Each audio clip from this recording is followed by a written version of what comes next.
कि धरती पर कितने तरह के जीव हैं, 2 पैर वाले, 4 पैर वाले, आदि आदि कितने जीव हैं, आकाश में उड़ने वाले कितने जीव हैं, जल में रहने वाले कितने जीव हैं। कुल मिलाकर संत महात्मा बताते हैं कि 84 लाख योनियां हैं। इनमें 4 खानी बताए, 4 खानी में 84 लाख योनियां को उत्पन्न करके परमात्मा श्री हरि ने ब्रह्मा जी को उपदेश देते हैं कि मनुष्य शरीर का उत्पन्न करने के लिए कहते हैं। मनुष्य शरीर को उत्पन्न करने से पहले ब्रह्मा जी कहते इतने जीव को उत्पन्न किए, मनुष्य शरीर को उत्पन्न करेंगे, फिर सबको रखेंगे कहाँ।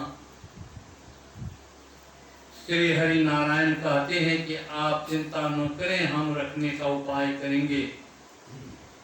तब श्री हरि ने मछली का रूप धारण करके पाताल से मिट्टी को लाकर पानी के ऊपर जमा दी। इस प्रकार का पृथ्वी बन गया जिसमें 7 महादेश हैं। कितने स्थावर जंगम जीव जंतु पहाड़ पेड़ हैं इस पर। तो ऐसे श्री हरि का उपकार हम सबों के ऊपर है। जिस पृथ्वी पर हम लोग रह रहे हैं, इस पृथ्वी को माता कहते हैं। इस पृथ्वी का अन्न से हम लोगों का भरण पोषण होता है। मनुष्य शरीर के लिए परमात्मा ने पहले ही कितना बड़ा उपकार करके माँ के स्तन में ताजा ताजा दूध, फिर जन्म होने के बाद दांत आने पर जो है उसको जो है फल फलहार, अन्न मेवा मिष्टान तरह तरह का व्यवस्था किए। इतना बड़ा उपकार परमात्मा का हम सबों के ऊपर में है। यदि परमात्मा ने उपकार नहीं करते, माँ जितने चीज खाए सब चीज पच गए, क्या हम लोग माँ के पेट में जीवित रहते?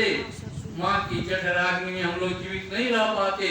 वह परमात्मा की इतनी बड़ी कृपा थी, जहाँ हम लोग जीवित रहे 9 महीना कई दिनों तक जीवित रहकर तब धरती धरातल पर आए। फिर परमात्मा ने सूर्य की रोशनी के द्वारा, तेल के द्वारा, मालिश आदि माध्यम के द्वारा शरीर के बढ़ा और बढ़ करके जब सयाने हुए तो तरह तरह का अन्न फल मेवा मिष्टान खाए, लेकिन परमात्मा का नाम को ही भूल गए।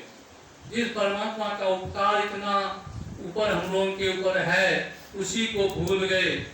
तो फिर परमात्मा स्वयं मनुष्य रूप में आकर संत सद्गुरु के रूप में अवतार लेकर हम सब जीवों को, भूले भटके मानवों को यह ज्ञान सत्संग के माध्यम से बताए। घूम घूम कर, चल चल करके, बैलगाड़ी पर बैठ करके कहाँ सुदूर देश में, सुदूर इलाके में भी जा करके उन्होंने लोगों को ज्ञान दिए कि जपो सदगुरु का नाम, चलो परम प्रभु का धाम, राम छूट जाए दुख के फिक्रिया। सदगुरु का नाम को जपने का भेद बताए, साधन बताए, भजन भेद देकर सब युक्ति को सिखा करके और इस संसार सागर से पार उतरने का भी ऐसा साधन बता दिए। जो जो उस साधन को पकड़ लिए, साधना में लगे, सब इस संसार सागर से पार उतर गए।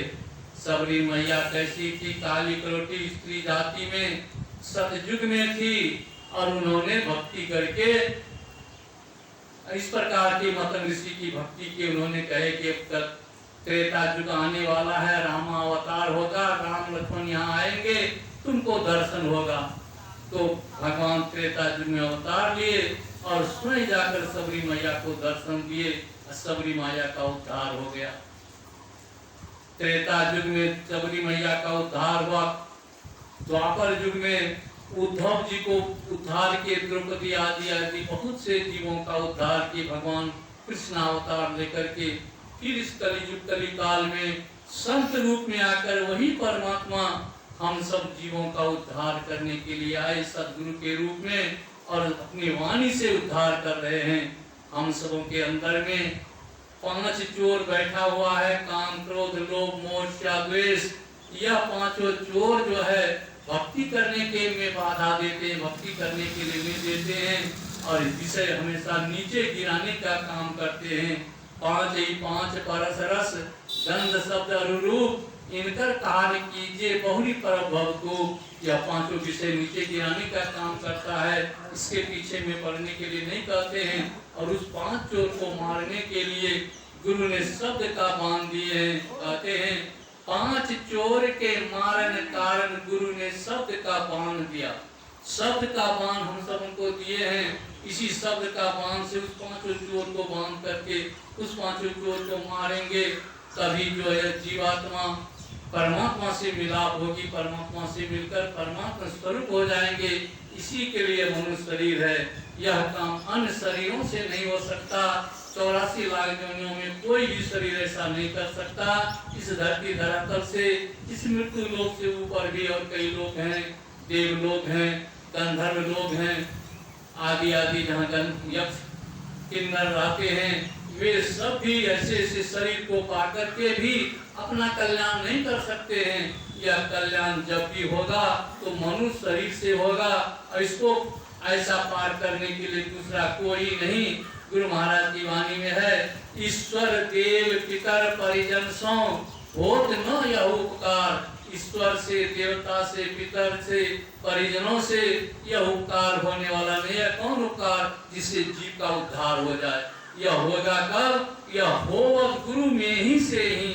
गुरु की अमित अमित बलहार बलिहार यह गुरु से ही होने वाला है। तो गुरु ऐसे सामर्थ्यवान हैं जिनका हम लोग अभी जिनके शरण में बैठ करके हैं, ऐसे ज्ञान का भंडार लेकर के पूज्य बाबा सिद्ध पीठ कुप्पा घाट भागलपुर से आए हुए हैं। इनके द्वारा वह अमृतमय वाणी को सुनेंगे, सुनकर अपना जीवन का कल्याण करेंगे, जिससे मनुष्य शरीर सार्थक हो जाएगा, यह लोग पर लोग दोनों बन जाएगा। इसलिए भगवान राम कहते हैं जो न तरई भव सागर नर समाज अस्पाय सो कृत निंदक मंदमती आत्महानि गति जाए। जो मनुष्य शरीर पाकर परमात्मा की प्राप्ति नहीं करते, मुक्ति का द्वार को नहीं खोल लेते, वह कृतज्ञ है। परमात्मा स्वामी भी कहते जपो ईश्वर का नाम जपने के लिए कहते हैं जो नहीं जपता है वह सठ है, मूढ़ है, अनाड़ी है, कृतज्ञ है। तो ऐसे लोग सठ मूल कृतज्ञ अनाड़ी न बन करके उनका भजन करके जीते जी अपना कल्याण कर लेंगे तो हम सबों का लाभ हो जाएगा, मनुष्य शरीर में आने का फल प्राप्त हो जाएगा।